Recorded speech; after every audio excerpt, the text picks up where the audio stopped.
Inside IEM, le podcast de la Digital School de De Vinci Higher Education.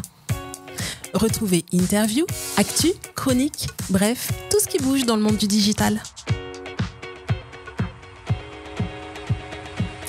Bonjour Mélina. Bonjour Christophe, bonjour aux auditrices et auditeurs. Et bonjour à tout le monde, j'espère que vous vous portez bien en ce jour un peu ensoleillé, encore un peu frisqué. Au mois d'avril, on se découvre pas d'un fil. Et en mai, on fera ce qu'il nous plaît. Exactement, alors qu'est-ce qui va nous plaire aujourd'hui de parler Mélina? Dis-nous, raconte-nous. Le fameux shopping. Le pas fameux... n'importe lequel. Ah non, le live shopping, s'il vous plaît. Nous sommes dans la tendance cette fois-ci. Eh oui, c'est ça, la grosse tendance de fond dont on voulait absolument, ça fait des semaines que Mélina me dit « Ah Christophe, il faut absolument parler du live shopping ».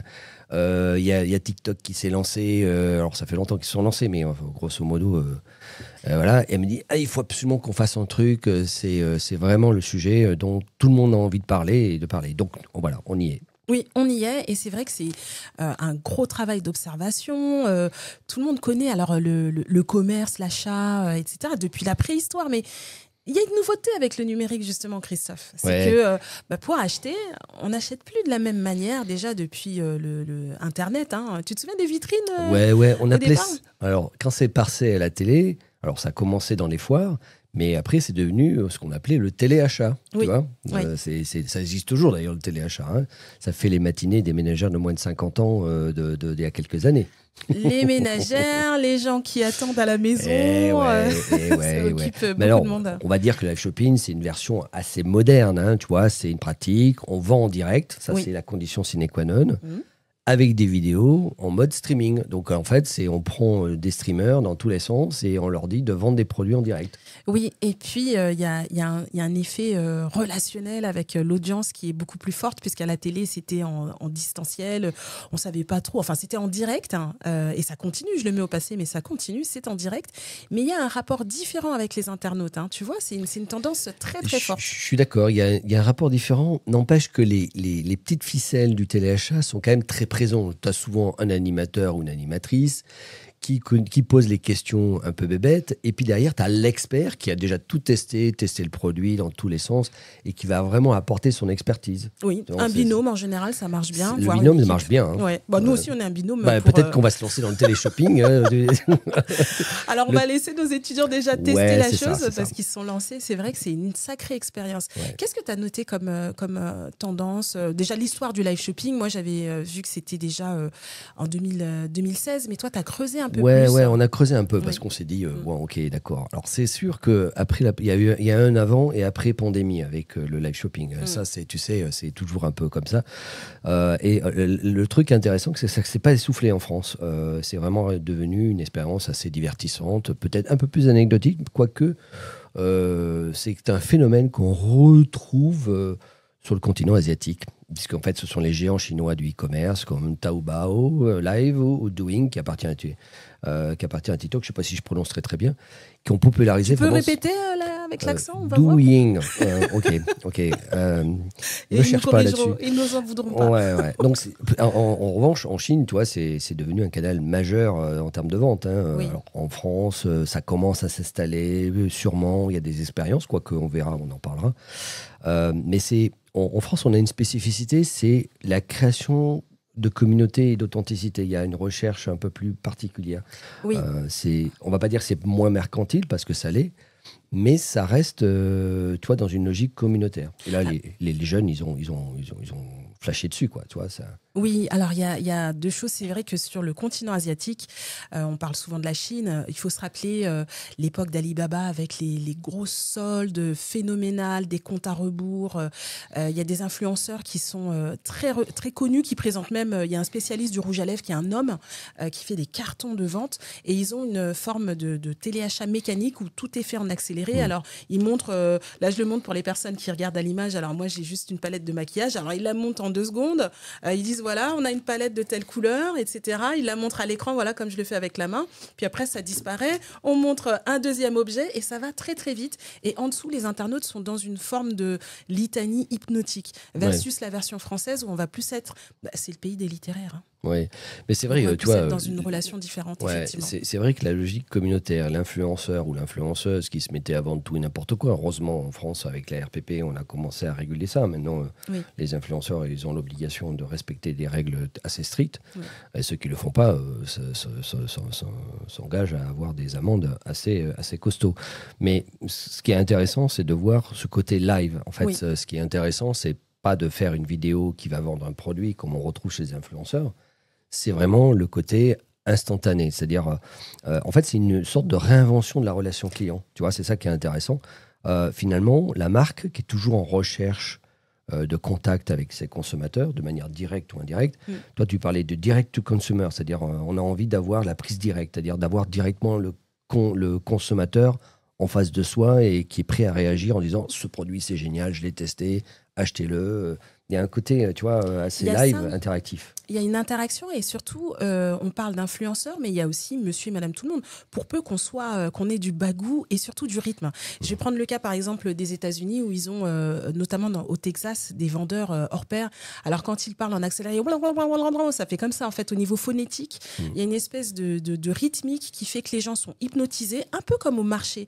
Je fais le parallèle avec le marché dans la rue où les vendeurs devant les grands magasins, qui sont dans Paris, qui sont connus, on a des rabatteurs, des gens qui parlent, et la voix est hypnotique. Là, c'est la même chose, mais ramenée au digital et avec cette forme de technologie qui permettent d'aller directement acheter. Donc, au lieu d'être au marché et de prendre directement l'objet et de partir avec, on a juste à cliquer et choisir son produit, sa juste quantité. Juste à cliquer, il faut quand même mettre tes coordonnées bancaires, etc. Enfin, oui, il y a un peu de travail. Mais non, moi, ce que je retiendrai dans ce que tu dis, il y a une logique émotionnelle. Tout à fait.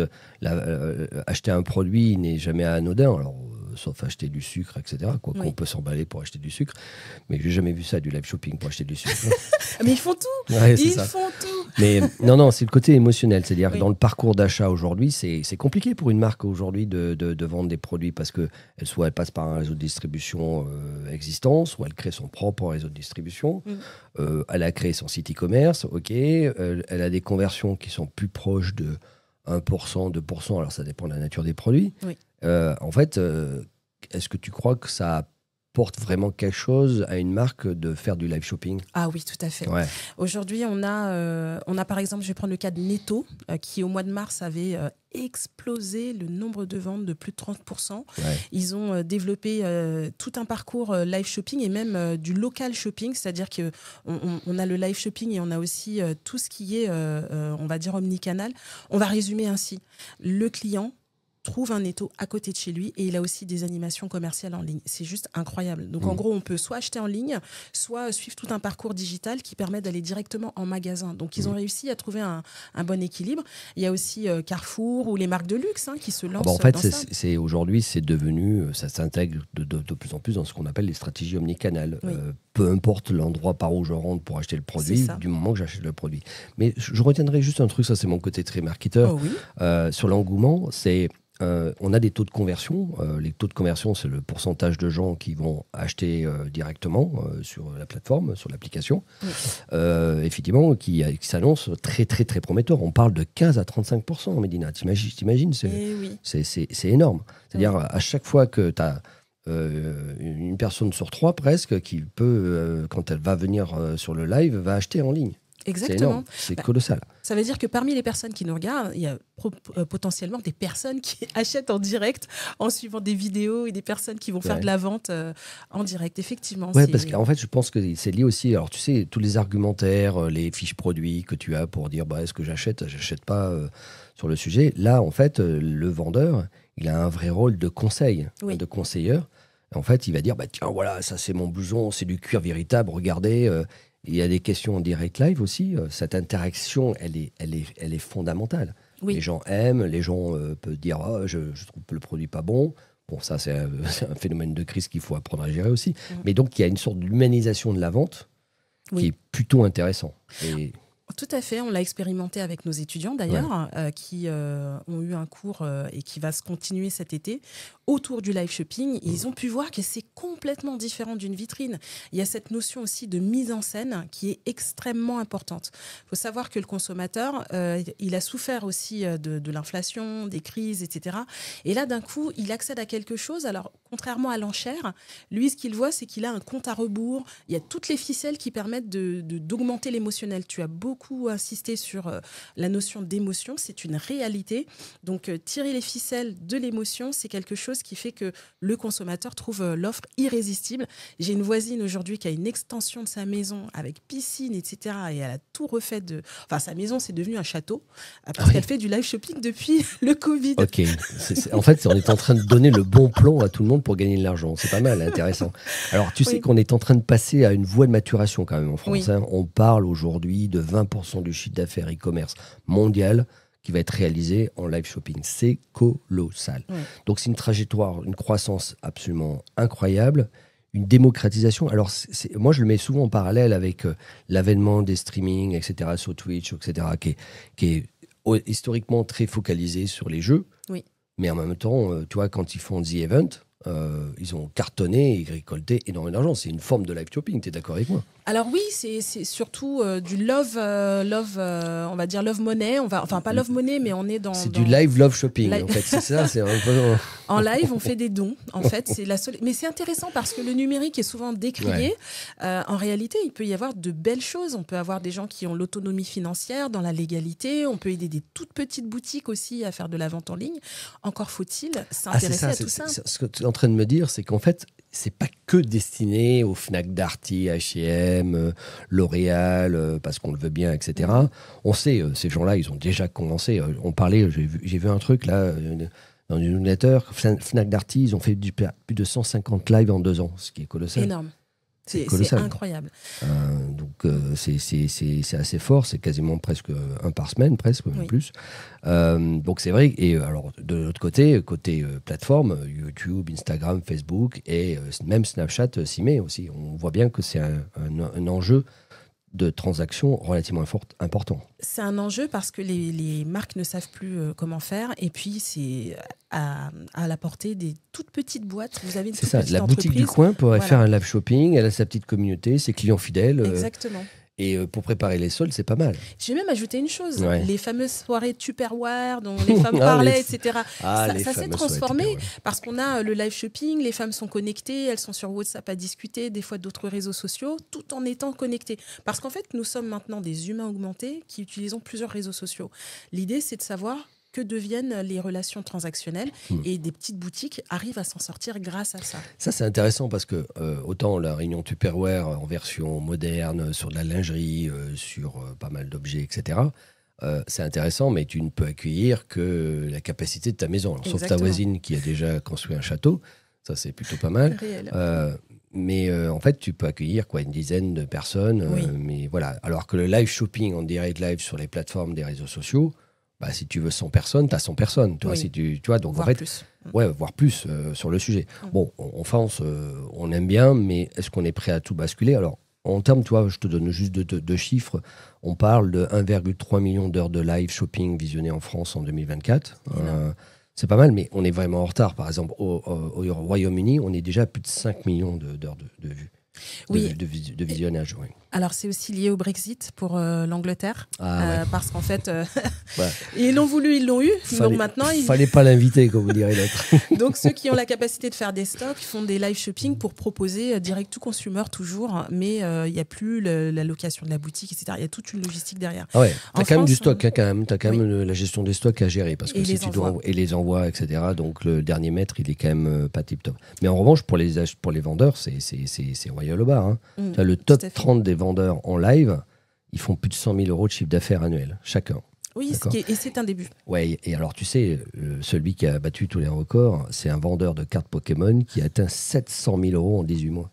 700 000 € en cartes Pokémon, il est incroyable. Ouais. Bon, après, il faut faire attention à ça, ça peut se déflater très très très fort. Mais c'est vrai que toi, 65% des vendeurs en live font 12 000 € de chiffre d'affaires par mois. Alors c'est des stats. Mais ça veut dire que c'est devenu presque un métier à part entière. Ça l'est. Et aujourd'hui, on va voir si la législation va suivre comme sur l'influence, parce que par rapport à des boutiques physiques, comme les restaurants, les restaurants se sont transformés. On a des dark kitchens. Maintenant, on a du live shopping. Toutes ces nouvelles formes de commerce, de relations aux clients interrogent. Et je pense aux marketeurs qui aujourd'hui doivent aller dans tous les sens pour trouver les bonnes solutions. Ah mais moi, je vais te dire, je vais te donner une image. Le marketeur aujourd'hui, c'est comme si tu mettais un enfant de 5 ans dans un magasin de jouets. Ah oui. T'as les yeux partout, tu regardes partout. Exactement. Ah, je veux ça, je veux ça, je veux ça. Ah, je veux utiliser ça. En fait, donc c'est un nouveau jouet, le live shopping. Mais c'est un nouveau jouet qui peut quand même être très contributeur. Tu vois, je te donne juste un autre exemple parce que c'est intéressant pour nos auditeurs et nos auditrices. Il y a un vendeur français qui a réalisé 50 000 € en 3 heures de live avec un envoi vers plus de 25 pays. Parce qu'en fait, il n'y a plus l'escalabilité, comme disent les start-upers, elle est évidente. Tu peux vendre partout dans le monde. Oui. C'est ça le truc, tu as un produit, tu peux vendre partout dans le monde. Et il y a même un sac Hermès Kelly qui s'est vendu à 15 000 € dans une vente en direct. 15 000 €, il faut J'ai le les faire, sources, je mettrai les sources si bien. vous voulez. Mais voilà, donc on voit que c'est vraiment en train de prendre pied dans le marketing et dans ce qu'on fait aujourd'hui. Il y a le luxe qui a intérêt à bien travailler son projet, ou les produits d'exception ou de créateurs, pour garder le côté exceptionnel. Moi, je pense que c'est un vrai sujet de réflexion, et on est vraiment dans la tendance à l'IM, parce qu'en embarquant nos étudiants dans ça, on les amène dans...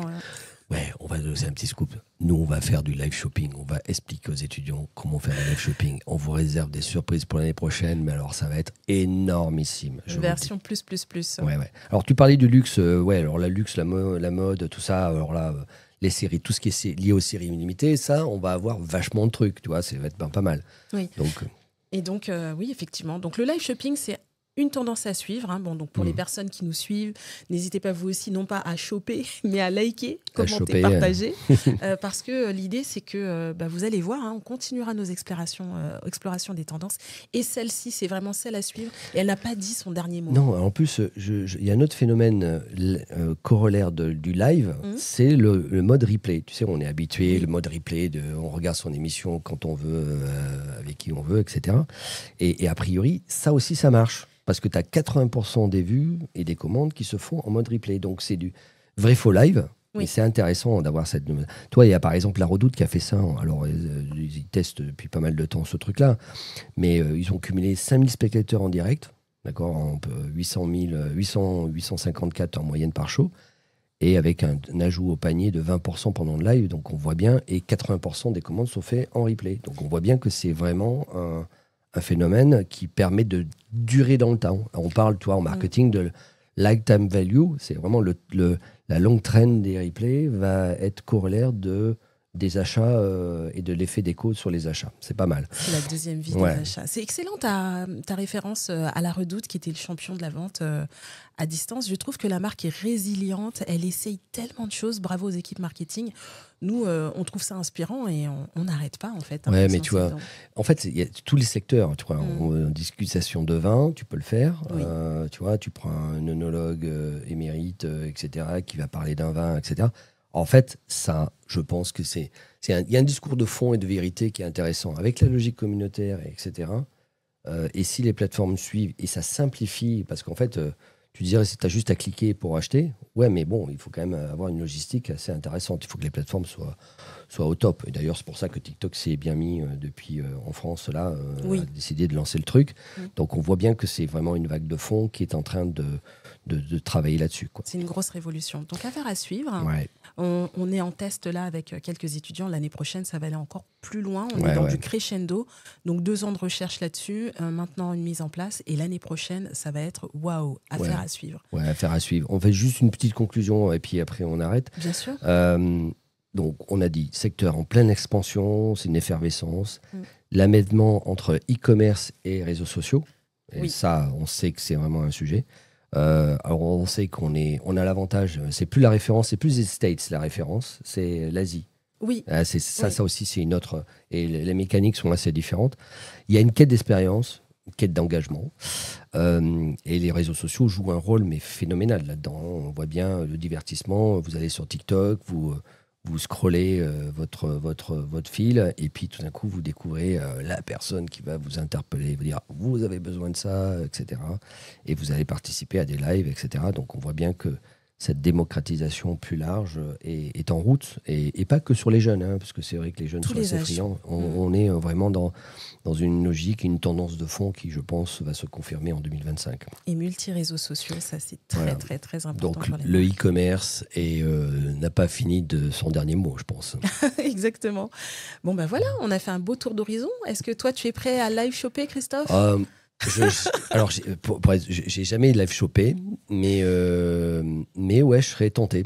Mais je sais pas si je tenterais pas l'expérience inverse, c'est-à-dire d'être un petit peu animateur pour vendre des trucs en ligne.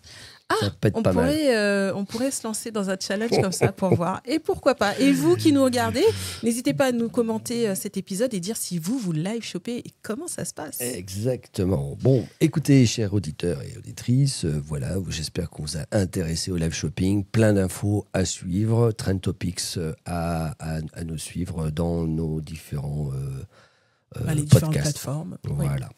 Donc voilà, affaire à suivre. À bientôt. Ciao, bye ciao. Bye. Inside IEM, le podcast de la Digital School de De Vinci Higher Education. Retrouvez interviews, actus, chroniques, bref, tout ce qui bouge dans le monde du digital.